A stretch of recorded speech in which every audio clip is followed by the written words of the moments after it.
이 시간은 우리 그리스도인들이 회개한다고 흔히들 말하는데 회개란 어떤 것이며 어디까지 회개해야 하는지 회개 영의 역사라는 제목으로 회개에 대하여 살펴보고자 합니다. 우리가 집을 지으려면 제일 먼저 하는 일이 설계사가 청사진인 설계도 그림을 그려야 합니다. 세상에 집을 짓는 일도 순서와 원칙이 있습니다. 그 집의 기능, 구조, 위치 등 기초에 관한 모든 정보를 설계도를 통하여 알 수 있습니다. 믿음의 집을 짓는 일에도 모든 정보를 볼 수 있는 설계도가 있습니다. 믿음의 기초를 분별하고 합당하게 지은 집인지 여부를 알 수 있는 원칙과 법이 있는 설계도가 있습니다.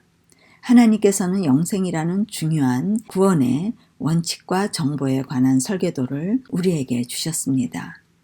구원의 설계사는 하나님이시며 구원의 청사진을 우리에게 보여주셨는데 과거 구약의 모세를 통하여 성소를 짓게 하심으로 설계도를 우리에게 주셨습니다. 세상의 집의 설계도를 볼 수 있는 지식을 가진 사람은 건물이 잘 지어진 집인지 한눈으로 분별하듯이 성소의 청사진도 잘 볼 수 있는 사람은 구원에 대한 진리와 오류를 잘 분별할 수 있습니다. 그런데 이 일을 방해하는 사단이 활동하고 있습니다. 그의 하는 일은 이러한 중요한 정보를 알지 못하게 하고 설계도를 보지 못하게 하여 정보를 쥐어버려서 분별하지 못하게 합니다. 우리가 분별하지 못하면 당연히 미혹을 받게 됩니다. 그는 신약의 시대에는 그리스도의 보혈의 피로 구원을 받았으니 율법을 지키는 것은 율법주의자다라고 가르쳤습니다. 율법은 폐하여졌다고 알게 하므로 구약을 무시하게 하고 또 율법이 중요하다고 생각하는 그리스도인들에게조차도 하나님께서 주신 청사진을 알지 못하게 하여 구원의 청사진을 무용지물로 만들어 놓았습니다.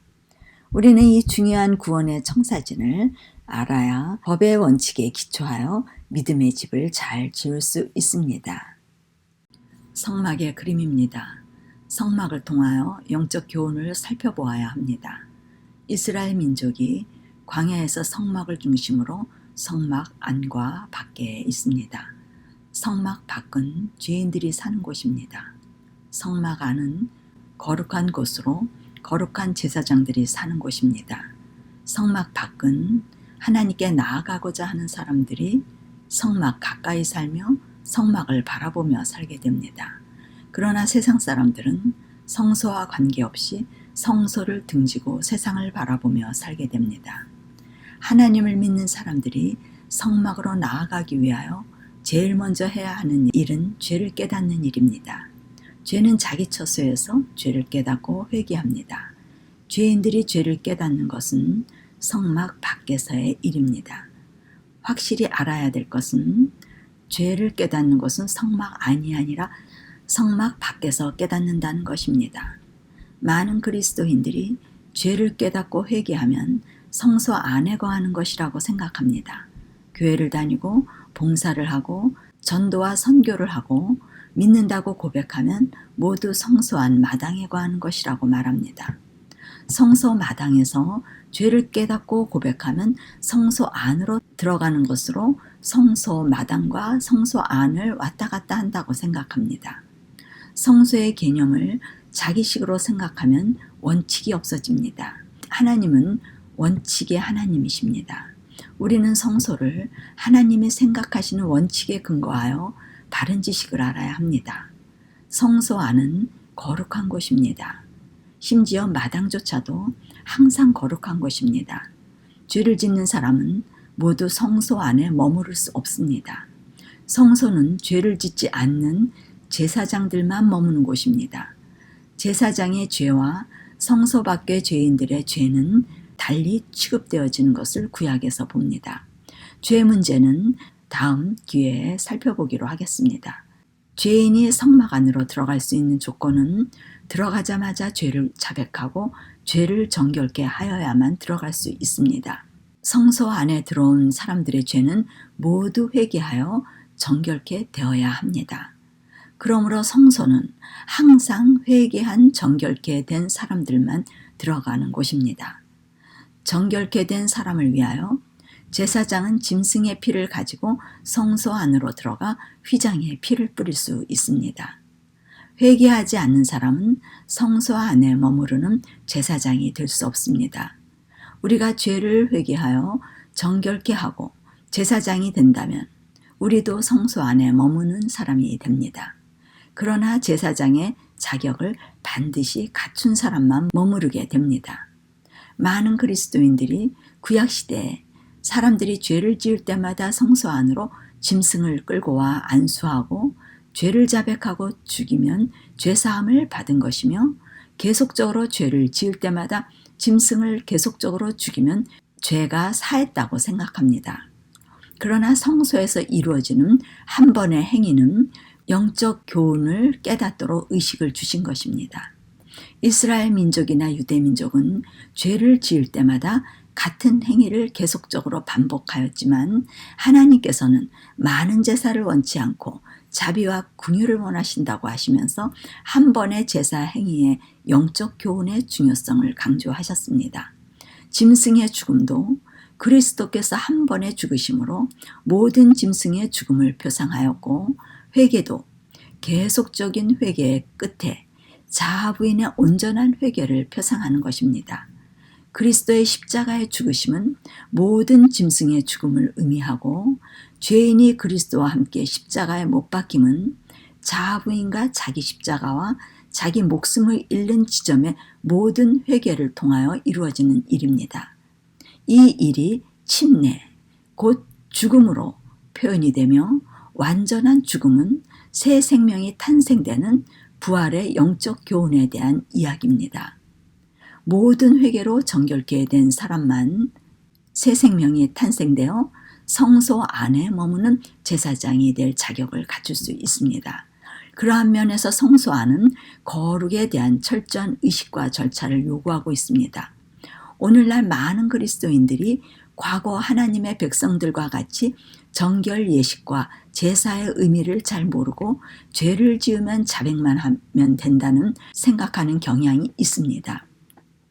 그리스도의 죽음도 완전한 죽음이요, 죄인의 영적 죽음도 완전한 죽음이며, 회개도 목숨을 잃는 온전한 회개로, 완전한 회개로 새롭게 창조되는 회개를 의미합니다. 이것을 위하여 회개의 영이 역사하게 됩니다.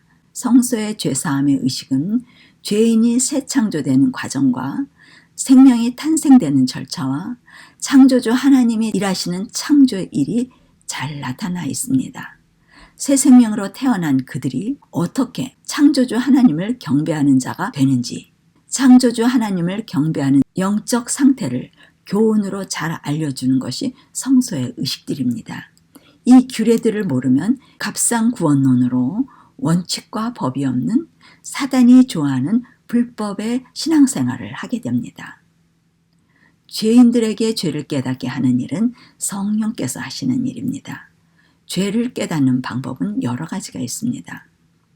성막을 향하여 사는 사람들은 항상 율법의 말씀을 읽거나 듣게 되어 말씀에 비추어 자기 마음을 거울로 볼 수 있게 됩니다.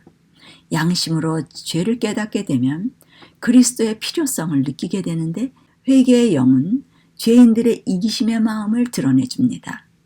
이기심을 간직함으로 믿음이 없음을 알려줍니다. 만약 우리가 믿는다면 예수님 마음이 될 수 있는데, 하나님보다 더 사랑하는 것을 간직하여 하나님을 사랑하지 못하게 되므로 예수님 마음이 아닌 이기심의 마음을 가지고 있다면 예수님의 마음이 아닙니다. 예수님 마음이 되면 원수를 사랑할 수 있는데, 이기심을 품고 있으면 자아의 마음을 가지고 있어서 누군가가 자존심을 건드리거나 자기의 것을 해코자 하는 사람을 보면 화가 나고 자존심이 상하고 믿고 괘씸하고 원수사랑이 안 되는 것입니다.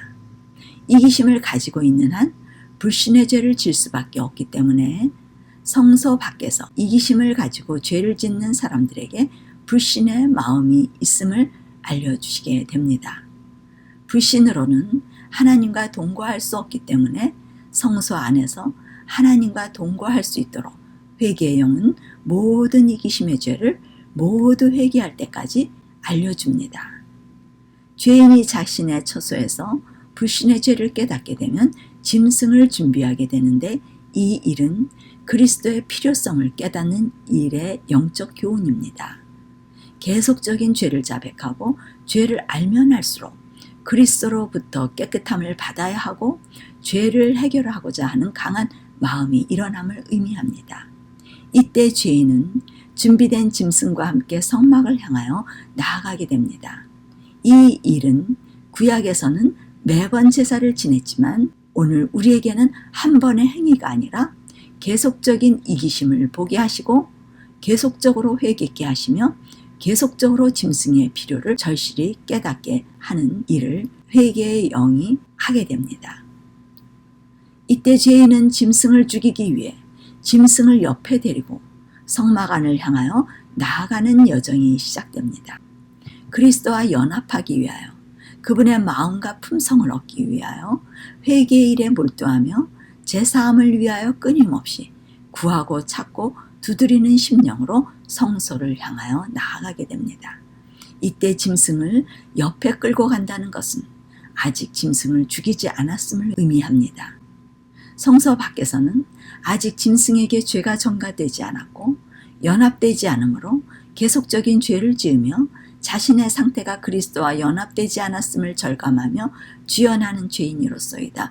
나를 불쌍히 여기소서의 고백을 하게 됩니다. 그러한 연고로 짐승을 옆에 데리고 간다는 것은 예수님과 우리 자신이 연합된 것이 아니라 분리된 상태에 있음을 의미합니다. 성소 밖에서는 피가 발생되지 않아 죄사함이 없음을 알 수 있습니다. 죄사함이 없으면 단지 죄에 대하여 회개의 영이 역사함으로 민감한 상태가 되고 자신의 무가치함을 철저히 깨닫게 되고 심령이 가난해지고 자신의 죄로 인하여 애통하는 마음으로 그리스도와 연합하기를 간절히 원하는 마음으로 성소를 향하여 나아가게 됩니다. 이때 죄인은 멀리서 성소의 세 가지 거룩한 모습을 보게 됩니다. 첫째, 하얀 세마포 울타리에 순결한 의를 바라보며 자신의 죄가 제거되기를 순결하게 되기를 기도하며 나아가게 됩니다.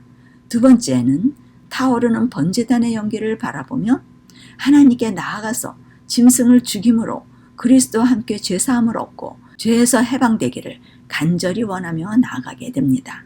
세 번째, 지성소의 임재의 구름을 바라보며 하나님과 동거하여 교제하기를 원하는 마음으로 기도하며 나아가게 됩니다.